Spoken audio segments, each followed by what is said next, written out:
Okay. Good morning. Good morning. Leah, I know you said you have your earbuds in and you're listening. Give me a thumbs up. I tweaked a few things, friends. I switched a few things. Oh, hopefully this works. Hopefully my audio is much better now. If it's not, let me know. We'll do a we'll do a quick audio check. Mic check. 1 2 1 2. I did it before I hopped on. It was looking like everything on my end was okay. But thanks for being here, Leah. Hopefully you're still here. I know everybody's probably watching Lana right now. And I know, I just can't I gotta work today. So I wanted to bang this out. And we're not gonna be here long. It should be pretty short and sweet. I don't know if my audio is still absolutely terrible. I switched my browser. I switched a few things. You got to let me know if it sounds absolutely horrible. Hi, Meg. Hi, honey. Welcome back. I figured everybody's going to be over at Lana's, which is totally fine. Ooh, sound is good. Sound is good now, huh? Great. Wonderful. This is going to be short and sweet, friends. Thank you for being here. I did clip some audio from a live that we did a couple months ago. And it was when StreamYard was spurging out on me. And I had so many people saying, "Oh, your audio's terrible, blah, blah, blah, everything about the audio." And I'm like, you should read the description of the video because it's a clip from a live, okay? It's not a live, it's not a video that I recorded like that on purpose. It's a clip from a live. Momos, yay, I sound good. Yeah, it was my browser. Um, it's funny. I had somebody was telling me you need to switch your browser, and I'm like, well, I wasn't sure what they meant, and I figured it out.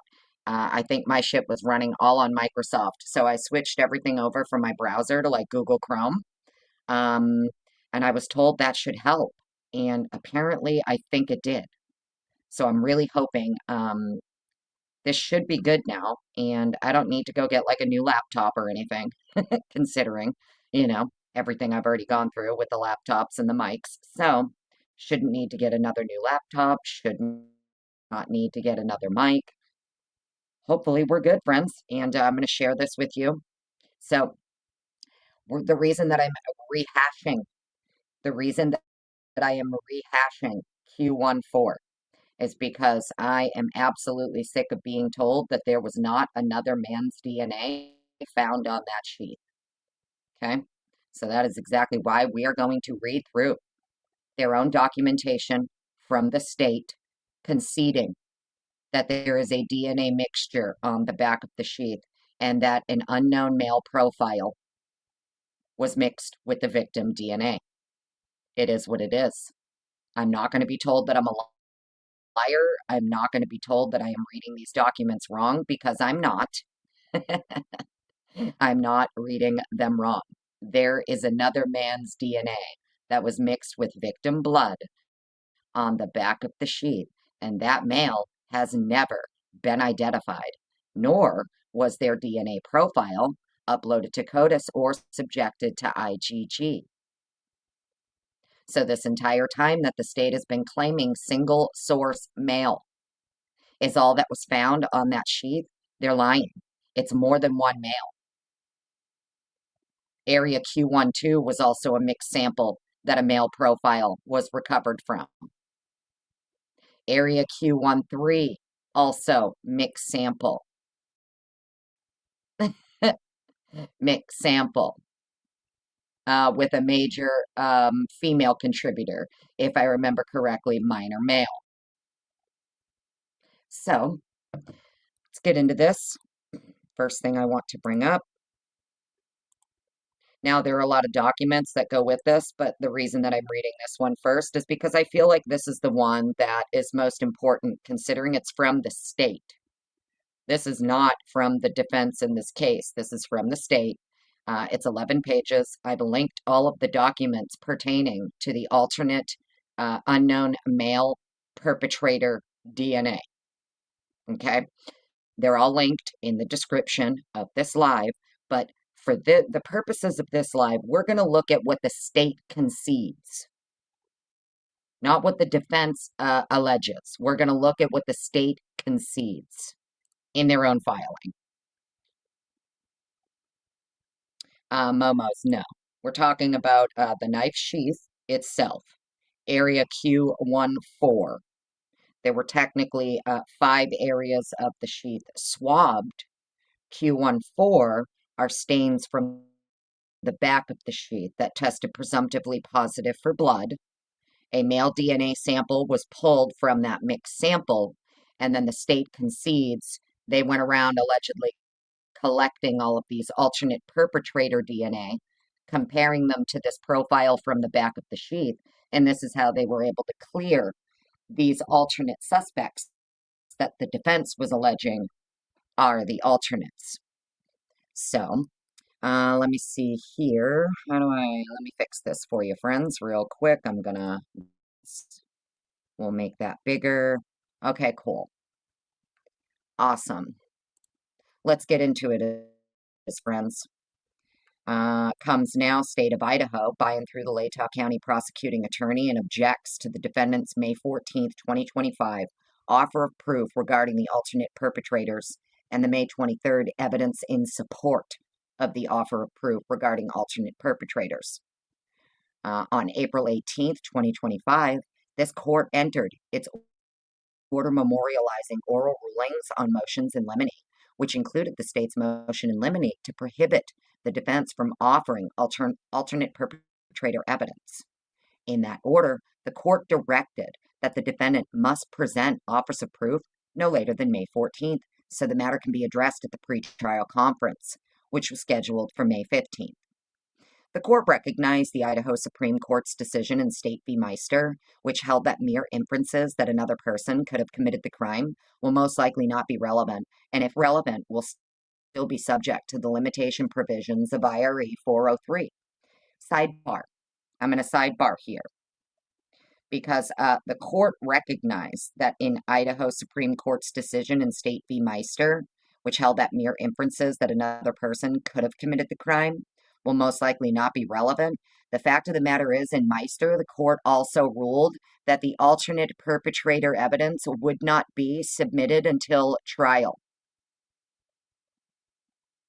So if you look at the Meister decision, Meister was clear. You present your proof of alternate perpetrators at trial. They ignored that part, though. And the defense had to cough it up to the judge first. And the judge decided whether or not it was going to be relevant or admissible. So that's super interesting. We'll get down to the pertinent parts for this live. Okay. It appears in reality the defendant merely wants to cross-examine various states' witnesses as opposed to trying to make a case of an alternate perpetrator. While the defendant certainly has the prerogative to cross-examine the state's witnesses, he cannot speculate that a third party committed the crimes which the defendant is charged. This is the essence of the limitations and requirements related to alternate perpetrators. Also, sidebar, evidentiary rules never trump your due process right. Due process rights always trump evidentiary rules, and a court should never be taking evidentiary rules in favor of the defendant's due process right. Your due process right always trumps evidentiary rules. But as I always say here, friends, I know nothing. I don't know shit. Do not listen to me. Read the documents for yourselves. Go ahead and look at case precedent for yourself. Go ahead and look at constitutional law for yourself. Do not listen to me. Fact of the matter is, your due process right always trumps evidentiary rules. And if Silent G is in the chat, Silent G will let you know. There's many other people in the chat who also know that. It is just a fact. Okay, so blah, blah, blah, blah, blah, blah, blah, blah, blah, blah. Here we go. So notice he keeps, look at Idaho rules of evidence. This is what they keep citing here, right? Your evidentiary rules. Unfair prejudice to the state under IRE 403. Evidentiary rules do not trump due process rights. Stop citing your evidentiary rules when you know You know your evidentiary rules do not trump the due process rights of the defendant. The defendant has every right to confront the witnesses and evidence that the state plans to use against them. And since you used the alternate perpetrators in your case in chief and you wanted to present them as witnesses in your case in chief, you opened the door. You opened the door for the defense and the defendant to scrutinize those witnesses and your case in chief. You shouldn't have used them in your case in chief. Know what I'm saying? That's just my opinion. So here we go. Turning next to the four individuals the defendant wishes to argue as alternate perpetrators, the state addresses each in turn. The defendant first proffers redacted, and all of this redacted shit, and their proximity to two of the victims hours before the homicides. Without something else later that night, it is not probative evidence and is excluded under the Idaho Rules of Evidence 403. Again, citing rules of evidence. Particularly looking at redacted, the defendant next points to 3 lab reports, which merely reflect that as part of Redacted's cooperation with the investigators, he voluntarily submitted the DNA sample and fingerprints. Tellingly, the defendant fails to note that the ISP forensic lab eliminated Redacted's DNA from the crime scene. Well, sidebar state, you're failing to note that Brian Kohberger was eliminated from the male sample mixed with the victim DNA on the back of the sheath. Tellingly, the state fails to note that. Redacted's DNA was not found on the knife sheath strap, which DNA was found that matched the defendant, or in the DNA mixture found on the back of the sheath. See States Exhibit S1, ISP Forensic DNA Lab Report 4. So, according to the state, they were able to clear this alternate perpetrator because their DNA was not found on the strap of the sheath, but Brian's was, even though we were told the defendant's DNA was recovered from the snap, the inside snap. No, apparently now Brian's DNA was found on the strap, not the snap. But according to the state here, the DNA mixture found on the back of the sheath is how they cleared this person that the defense is claiming is an alternate suspect. So for anyone who's still confused about where the information regarding other men's DNA on the back of this sheath is coming from, it's coming from the state's own filing. The state has conceded the back of the sheath had another man's DNA on it, and they proceeded to clear all of these alternate people from that sample. These alternate males. So clearly it's a male profile they pulled, and it doesn't match item Q1.1. So Q1.1 is the strap that they allegedly pulled Kohberger's DNA from. Q1.4 is the mixed sample on the back of the sheath. That doesn't match Q1.1. So it is another man's DNA mixed with victim DNA on the back of the sheath. Let's continue. ISP Lab Report 7 excludes Redacted's DNA from the swab taken in Xana Kernodle's bedroom. So they also cleared this alternate male from another male's DNA swab that was taken in Xana's room. They also cleared, let's see, ISP Lab Report 13 excludes Redacted's DNA from the samples from the fingernails of all the other victims, as well as swabs taken above the stairwell at the residence. So they cleared this redacted male from, yet again, another sample, fingernails of all the victims. ISP Lab Report 26 excludes Redacted's DNA from a sample taken on the north wall of the stairwell at the residence and another sample taken from the half wall at the residence. More male DNA. ISP Lab Report 31 excludes Redacted's DNA from the sample taken from the door of Miss Mogan's bedroom. The defendant next submits 3 law enforcement investigative reports. First, these reports and their contents are hearsay. Well, we learned, and we'll see here as we go through these filings, hearsay can be admissible. Hearsay can be admissible, especially regarding alternate perpetrators. When you're presenting an alternate perpetrator defense, some courts recognize hearsay is admissible, and the precedent for that is cited.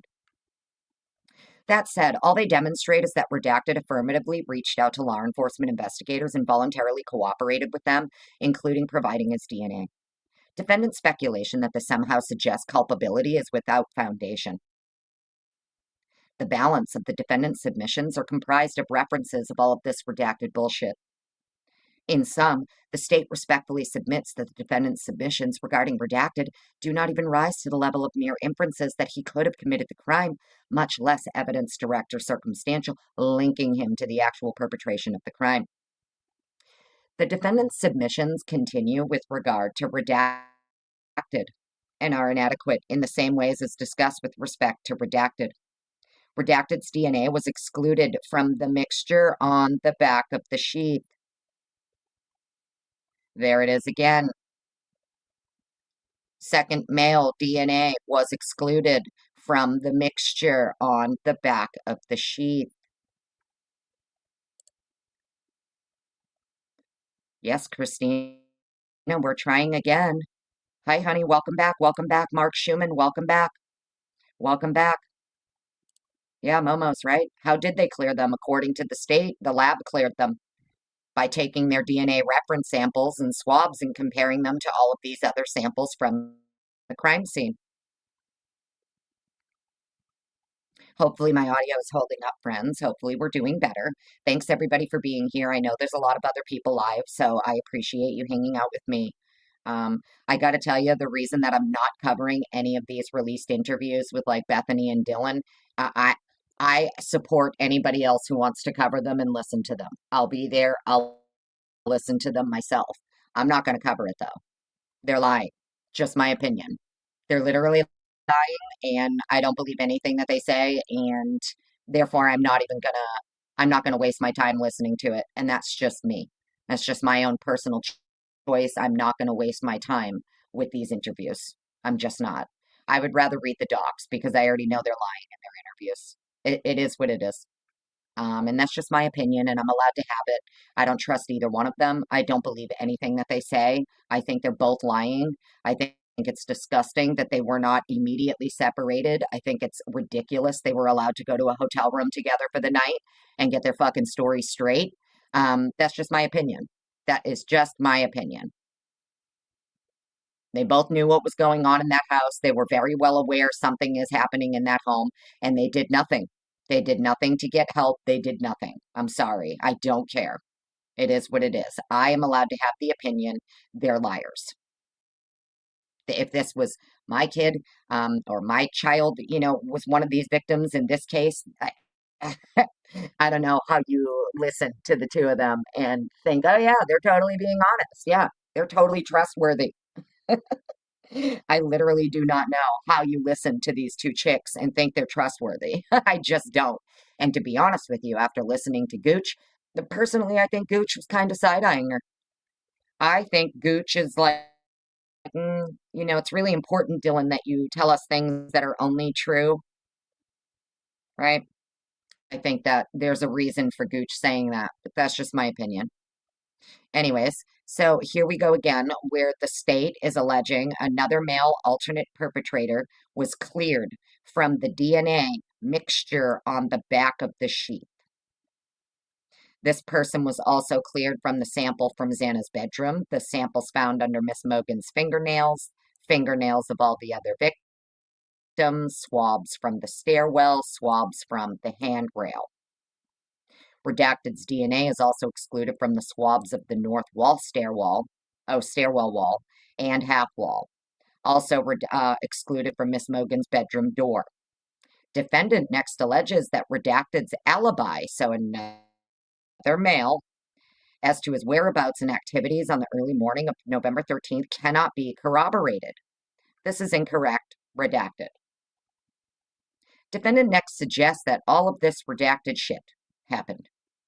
This is not probative of a connection between redacted and the crimes. As he did with redacted, defendant then cites many tips that should be considered a suspect. Yet, there is no evidence of any tip, which would be hearsay anyway, in the defendant's filings other than statements attributed to redacted. Right.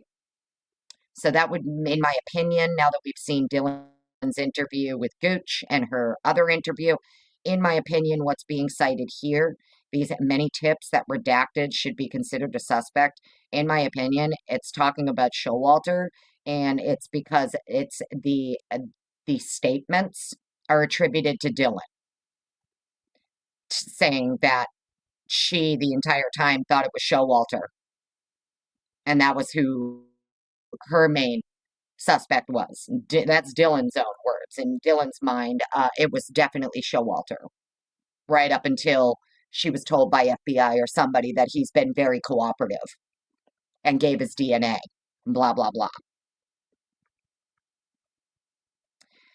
Okay, so we'll get on. Defendant next refers to this person. As with this person's DNA was excluded from the strap at the back of the knife sheath. In addition, redacted's DNA was excluded from the samples taken at the victim's fingernails. Well, do you notice here that with this redacted person, their DNA was only excluded from the strap? What about the back? What about, and notice it doesn't say here, this person was excluded from Q1.1 and Q1.4. This person was only excluded as being Q1.1 on the strap. What about Q1.4? Why didn't you compare this redacted person to the mixed sample on the back of the sheath? Now they're saying strap at the back of the knife sheath. Right? Very, very interesting. This is what the state is saying. In addition, redacted's DNA was excluded from the samples taken from the victim's fingernails. All of this redacted, and from swabs of above the stairwell, the upper floor banister, and the bottom handrail.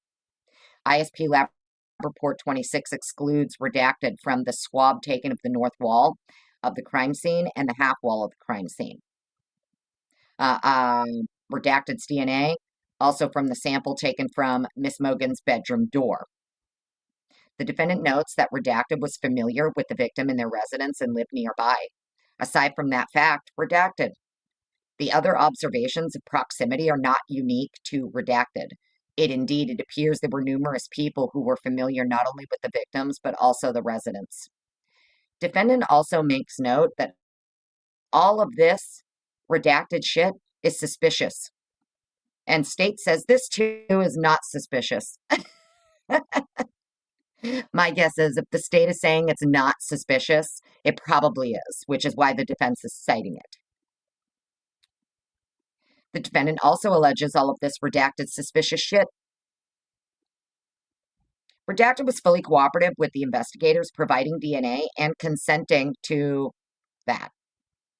Again, the defendant's allegations do not rise to the level of even an inference that redacted committed the murders, much less constitute evidence, direct or circumstantial, linking redacted to the actual perpetration of the crime. Finally, the defendant submits redacted as an alternative perpetrator. The defendant's attachments clearly reflect that redacted was cooperative and voluntarily submitted a DNA sample. ISP Lab Reports 13 and 31 exclude redacted's DNA from any of the samples from the crime scene or the victims. It is inconclusive as to the sample from Miss Mogan's fingernails. ISP Lab Report 26 also excluded redacted's DNA from the samples of the north wall at the scene as well as the half wall. They excluded redacted's DNA from any of the samples from the crime scene. So notice they're not saying here we excluded him from the strap and the mixed sample on the back of the sheet. So we have two here that all of a sudden they don't want to talk about the mixed sample on the back of the sheath and that they cleared these people from. They're not listing that. ISP lab report 26 also excluded DNA, this person's DNA, blah, blah, blah. Redacted's only possible connection to any of the victims was all of this redacted. This behavior is not probative of any role in the homicides and is also excludable under Rule 404. Okay, rules of evidence doesn't matter. They do not trump due process rights of the defendant. Defendant also alleges that redacted, regardless, even if redacted did this, that's how you know they probably did, because the state and Hitler, their favorite thing is regardless, even if. We all know this famous two words right here, even if it's true. This act does not provide any evidence of a connection to the crime, much less the type of evidence required under Meister. Well, under Meister, you wouldn't even have to present it until trial. Under Meister, you wouldn't have to present it till trial. And evidentiary rules never trump the due process rights of the defendant. And they all know this. The balance of defendant's proffers regarding redacted are largely hearsay, and some would be also precluded by IRE 403, 404. Rules of evidence do not trump due process rights. Perhaps the most obvious failure of the defendant's proof is the fact that all of this redacted. Once again, the defendant's submissions do not even rise to the level of a mere inference that redacted could have committed the homicides, much less evidence direct or circumstantial linking redacted to the actual perpetration of the crime.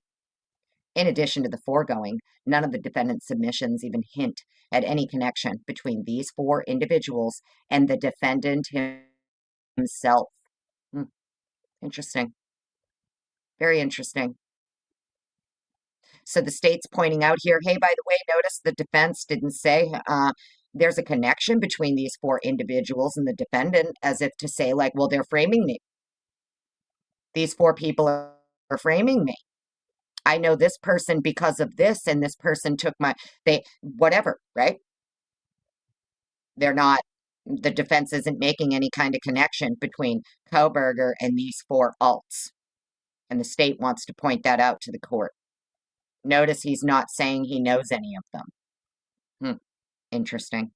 Based on the undisputed evidence and what appears to be his theory of the case, the defendant likely will argue that the true killer or killers committed these crimes and also framed the defendant by placing his K-bar knife and sheath at the scene. Interesting. I thought you didn't find a knife. The defendant likely will argue that the true killer or killers committed the crimes and also framed the defendant by placing his K-bar knife/sheath at the scene. I thought you didn't find a knife.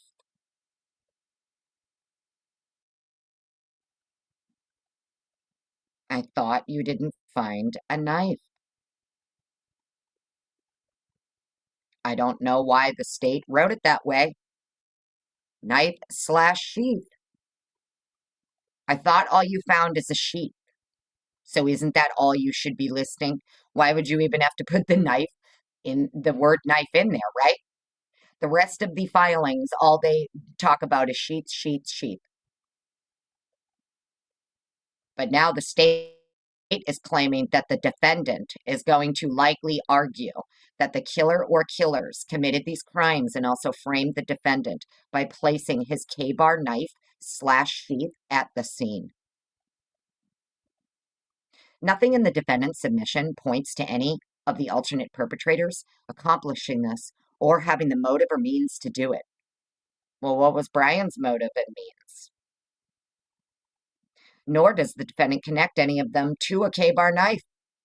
Well, why would you need to connect them to a K-bar knife if all you found was a sheath?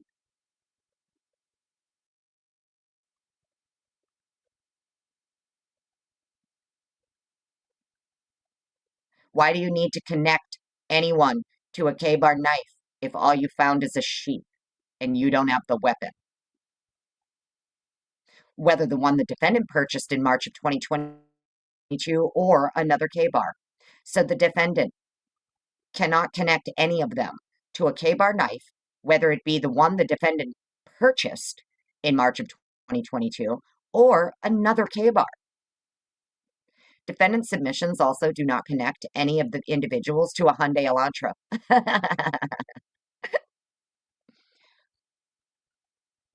Okay, so I wanted to review this document one more time, and then we'll go look at some of the things the defense had to say as well regarding Q1.4. So we're going to go take a look at that. But I wanted to go over this again one more time, hopefully with much better audio, so that anybody who is confused about where the information that another male's DNA was recovered from the back of this sheath, it's right there. It is literally right there. The state concedes mixed sample on the back of the sheath. It's male, and they were comparing all of these other males and clearing them to that sample. They're comparing them to the sample and clearing them. So it was not just single source male located on this sheath. And I would truly appreciate it for the people out there that continue to perpetuate the narrative that it was only Kohberger's DNA found on this sheath. All you need to do is read the documents. Read the documents instead of running around trying to besmirch the people who are reading the documents. Instead of trying to besmirch them liars or crazies or whatever, why don't you just read it yourself with your own two eyes? It's really not that hard.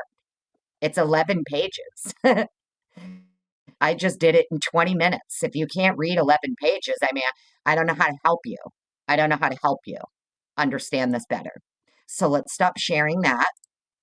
And yes, I'm feeling very fucking snarky today because if I have one more person come to me telling me that it's not true that another man's DNA was recovered from that sheath and that it was only single source male DNA recovered, I'm sorry. At this point, I'm just going to start telling them they're stupid. They're literally stupid. They're willfully ignorant. They're not reading the documents. And it's hard. It's super hard to even engage with someone who doesn't want to read the documents and they're just believing what somebody else told them. Right? Sorry. It is what it is. Not being mean, but that's exactly why I keep reading. I'm going to keep pointing this out as many times as I need to. And I'm never going to stop talking about the other man's DNA recovered from this sheath mixed with the victim DNA that no one ever bothered to identify. Ever, ever, ever. I'm never going to stop talking about it. Ever. I don't care how bad they try to fuck with my audio. I don't care how bad you can keep reporting my videos, reporting my shorts. Go ahead. I don't care. I'll demonetize the whole fucking channel and simply rely on Cashapp and Venmo for support and continue to put the information out. I will literally demonetize this entire channel, turn off super chats, turn off memberships, and solely rely on Cashapp and Venmo for support. But one way or another, I will continue to read these documents, and I'm never going to stop pointing it out. Never going to stop pointing it out. So let's go take a look at the motion in limine number 6 filed by Bicca Barlow.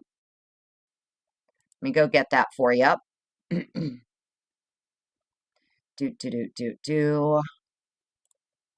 give me one second. I'll get down here. Motion in limine number 6. Let's go take a little peeky poo at motion in limine number 6, and then I will link it in the chat so that if you want to follow along, you can follow along. Here we go. Motion in limine number 6. Let me put it in chat real quick.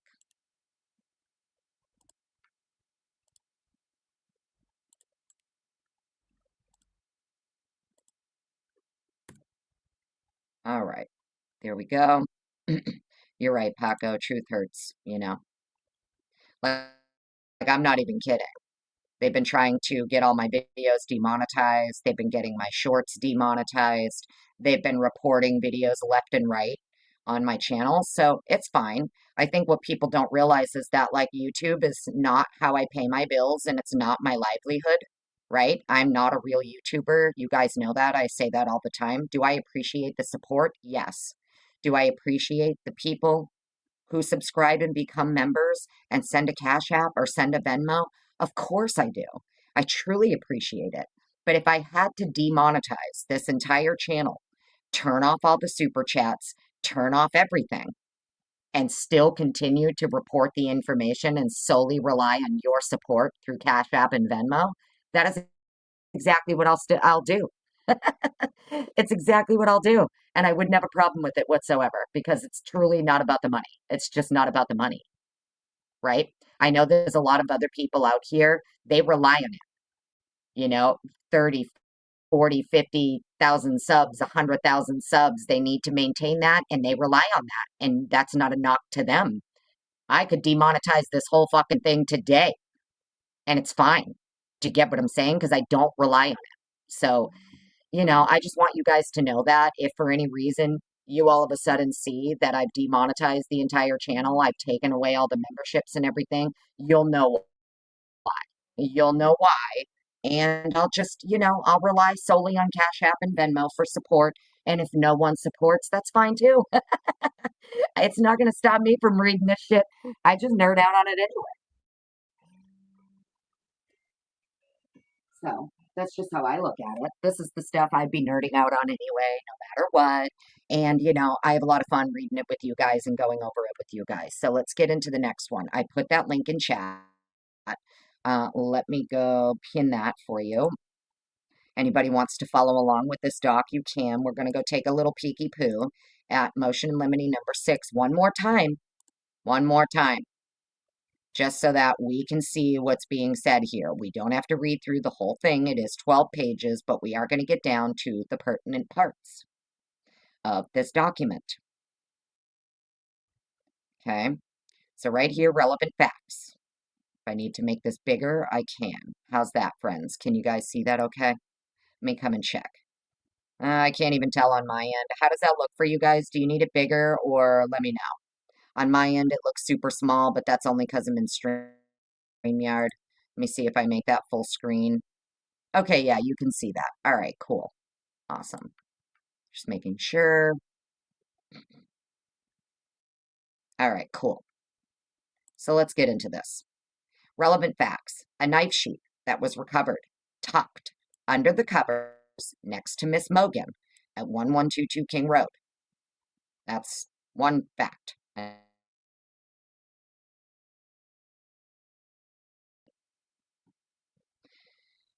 And then we have footnotes. Don't worry, we'll read the footnotes. And this is for footnote 2. So the knife sheath found under Miss Mogan has a footnote here, which is footnote 2. Let's go read footnote 2 that goes along with this first sentence. Footnote 2. The exact location of the sheath is unclear in both photographs of the room and in the written description of its location. The body cam footage of one of the first officers on scene shows the sheath tucked under the covers next to Miss Mogan. Okay, that's footnote 2. Let's get to footnote 3. Item Q1.1, a swab from the sheath, resulted in a single source male profile. Q1.1, footnote 3. Let's go read footnote 3. While item Q1.1 was tested for DNA, it was never subjected to standard biological testing for the presence of blood or saliva. In one exchange of emails, Riley Nolan described the swabbing as being of the leather strap and internal metal area of the snap. The snap itself may not have been swabbed at all for DNA. The defense has no ability to retest based on the fingerprint processing of the sheath. Okay, so the snap itself may not have been swabbed at DNA. Right. because they were preserving it for fingerprint analysis. So you could not have obtained Q1.1 profile from the internal snap, right? You just couldn't have. And then we have, that's footnote 3. Let's go to the next sentence. This profile was uploaded to the CODIS DNA database. Footnote 4. Let's see footnote 4. The other 2 male profiles identified in the ISP lab reports as unknown B and unknown D were never run through CODIS or subjected to IgG testing. The defense has never received an explanation as to why these 2 male profiles were not further investigated. So as you can see, we're literally not even 2 pages into a 12-page document, and just with the footnotes alone, it's clear. Q1.1, allegedly Kohberger's single source male profile, did not come from the snap because the snap itself may not have been swabbed at all for DNA. Okay? And then we have 2 other male profiles that were identified as unknown B and unknown D, and they were never run through CODIS or subjected to IgG. And the defense has never received an explanation as to why these 2 male profiles were not further investigated.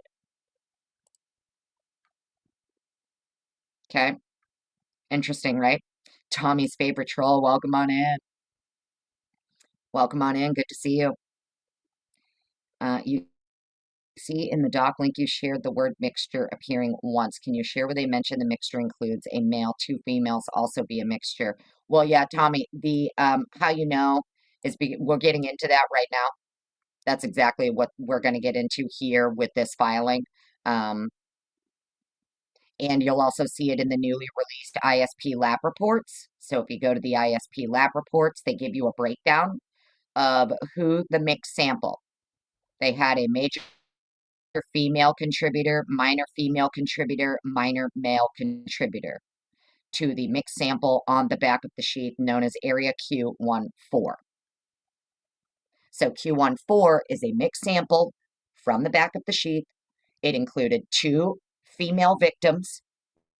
Major female was Kaylee, minor female was Maddie, and then you have this unknown male mixed with the both, if that helps. And that you can see with the ISP lab reports, etc. Sleuthy sweetheart, welcome on in, honey. Good to see you. You're welcome. You're welcome, Tommy. No problem.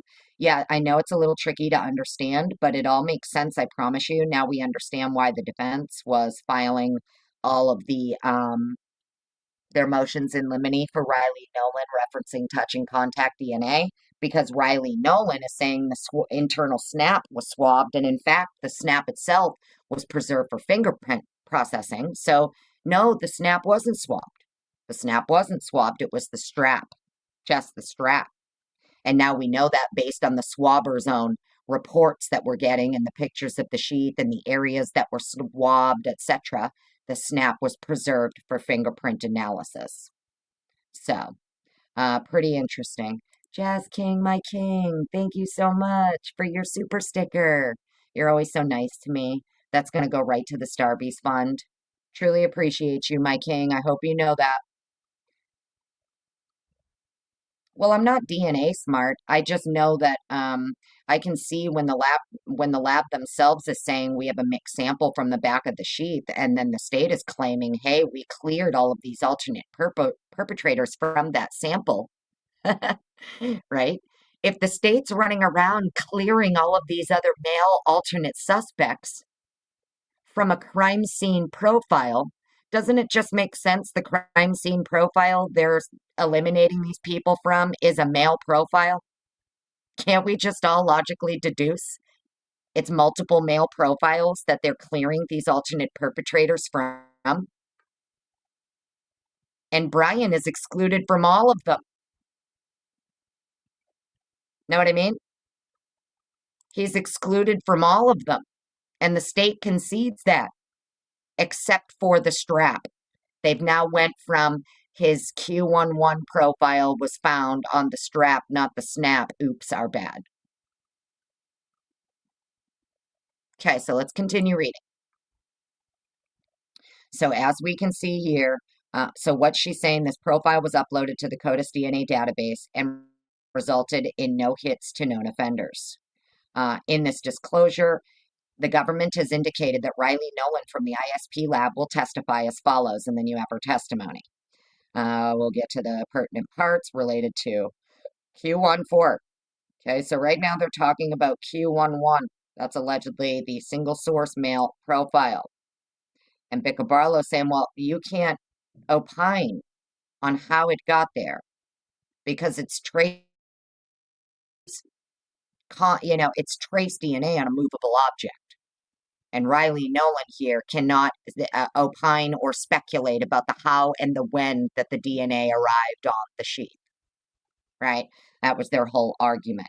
She can't say it was direct or indirect transfer because current DNA technology cannot conclusively answer the question of when DNA was deposited on an item or by what mechanism. It is possible the DNA detected on item 1.1 resulted from secondary transfer. And I tend to agree with that because of the amount that was found. 0.168 nanograms after concentration. That's after concentration. That's classic secondary transfer. Maybe even third person transfer, right? That's just my opinion, and I don't know shit, don't listen to me. All right, so let's get in here. Where is it? Blah, blah, blah, blah, blah. She's going to start talking about Q1.4, Q1.4. Can I search it here? Actually, I think I can. All right, let's find it. Da, da, da, da, da. We're getting there, friends. Sorry. It is 12 pages. She's showing you how you have your classic secondary individual deposition, secondary third person. You can even get into like quadruple, 4, 5, 6 times over of how your DNA could be deposited onto an item, 6 degrees of separation and all this bullshit. Let's get into this. Blah, blah, blah. Here we go. Nowlin's disclosure contains an opinion that is not rebuttal, but appears to be the state's theory of the case, that the DNA from Mr. Kohberger arrived on the knife sheath via direct contact. A close reading of the disclosure from Mr. Kohberger's DNA witness, Dr. Ruth Ballard, does not contain any opinion regarding the how and the when that the DNA arrived on the sheath, and therefore Nowlin's testimony should be excluded. All right, let's get into Q1.4. Here we go. In this case, the only DNA evidence that implicates Mr. Kohberger is the DNA found on the sheath found in the residence. From the lab reports and notes, as well as recent testimony by Riley Nolan, it appears that the sample Q1.1 was a swabbing of the leather strap on the sheath, as well as the interior of the snap, but not the outer snap surface, which apparently was not sampled in order to preserve the surface for fingerprinting. No serological testing was done in the area swabbed for Q1.1 to identify any biological material. Footnote 10. Let's go look at footnote 10. Other portions of the sheath were tested for the presence of blood. An area identified as Q1.4, swabs of stains on the back of the sheath, tested presumptively positive for blood and was DNA tested. Mr. Kohberger was excluded from this particular sample, which was identified as a mixture. ISP lab report number 4. Thus, the government has the burden to prove the when and how of the DNA identified in Q1.1. So there it is again. There it is again for anybody who is confused. If you're one of the lurkers listening, if you're one of the lurkers listening and you think it's a lie that another man's DNA was mixed in with the victim's on the back of the sheath, it's not a lie. Kohberger was excluded from this profile. Okay. So here it is again, motion in limine number 6.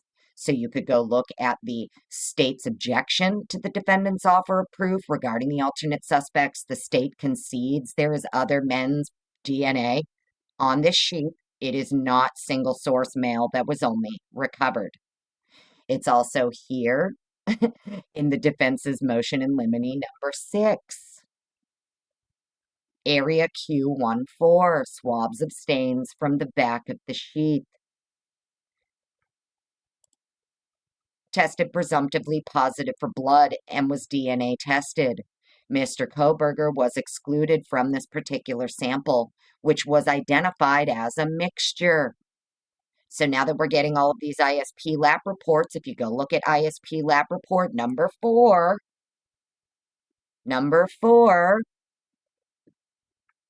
area Q1.4, swabs of stains on the back of the sheath, tested presumptively positive for blood. Kohberger was excluded from the sample, which was identified as a mixture. Lab report 4 tells you the mixture.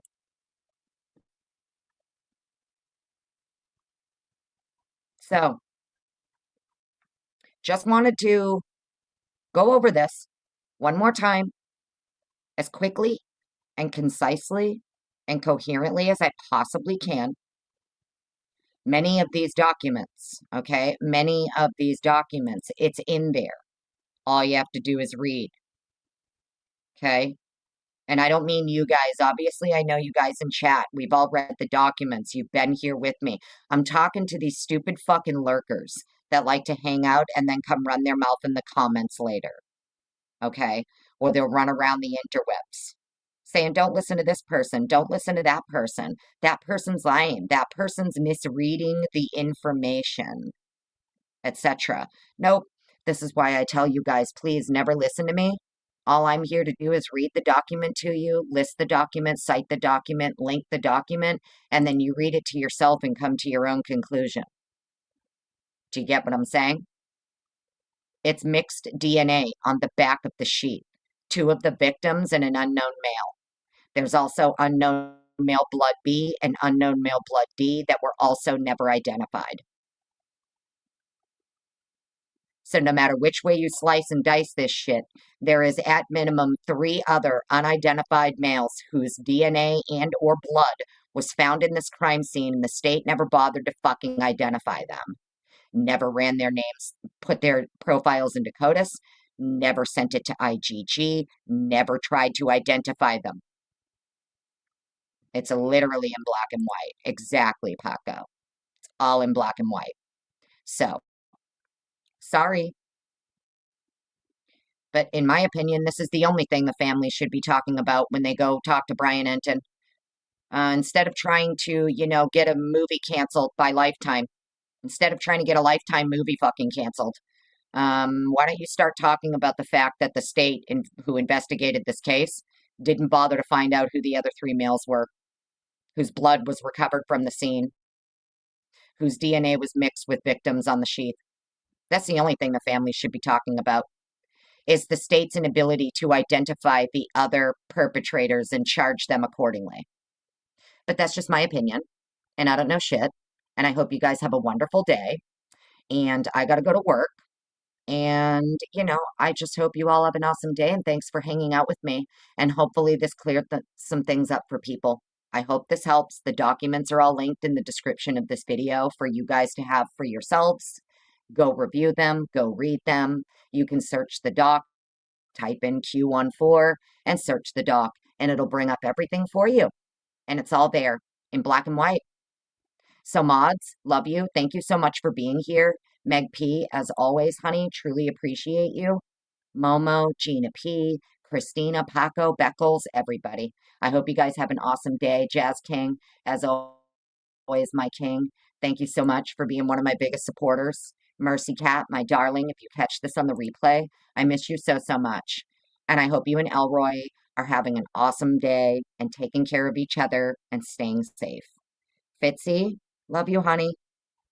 You guys have an awesome day. Bye. I'll see you soon.